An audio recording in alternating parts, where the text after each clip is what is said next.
Time for our monthly look at rural real estate. How much is your farm worth? And if you want to sell your farm, does anyone want to buy it? And if someone does want to buy it, will the banks lend them some money? To answer all those questions, our real estate guru is Peter Newbold, GM of PGG Wrightson Real Estate. And Peter, is this a bit of a Mexican standoff at the moment with the banks and the farmers?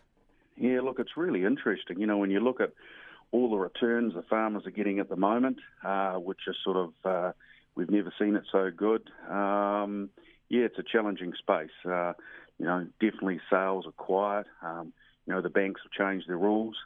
And it'd be probably fair to say that, some of the vendors are going to have to look at a yield basis rather than a capital gain story, because that's, as we've said before, that's well and truly gone. Mind you, ultimately that would be good for the industry, notwithstanding all those people who went into the industry for capital gain. But if farming gets back to a yield story, as I said, ultimately that would be good.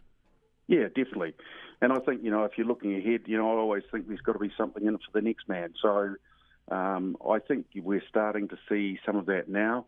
And if you look at all the other issues going on, that, if you want to sell your property, it's got to be at the right price. What is the price? What is the price for the likes of dairy properties at the moment? Because there's zero activity. No one knows where the market sits. Yeah, well, that is a challenging space. And I think you've got to look at, location, whether it's close to a Cambridge, is it a tier 1, 2 property, the size of it, and then I guess what price you're going to put on it, because the person coming in, as we discussed earlier, is going to look at it as on a yield, not a capital gains. With some of those more marginal dairying properties, and we've talked to Murray Taggart from the Alliance Group about this, are they in danger of being converted back to sheep and beef farms? Yeah, well, I know some of them are.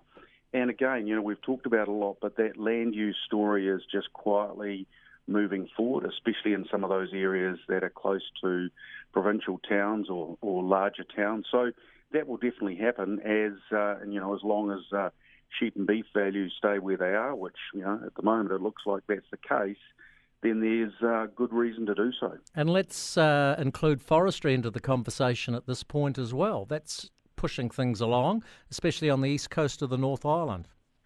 Yeah, and what's also happening there is they're paying good money for that land. So, that's I guess that's a good and a bad thing. But I always find that a little bit sort of strange, really. We're happy to go and let foreigners buy forestry blocks, but we're not letting them come in and invest into, large dairy operations, which I still think has had a major impact on the rural community, because you haven't had all those on-sells, which, help people out, help succession, put young people into farms, all those sort of things. Talk to me about horticulture land, because we know it's going great guns at the moment, and arable land, because I'm looking at the numbers here from the Real Estate Institute of New Zealand, and the rural spokesman Brian Peacock said while dairy and finishing properties were down considerably in terms of the number of sales, the standout category was arable. Yeah, look, it's always been there. It's never had the same volume as those other sectors.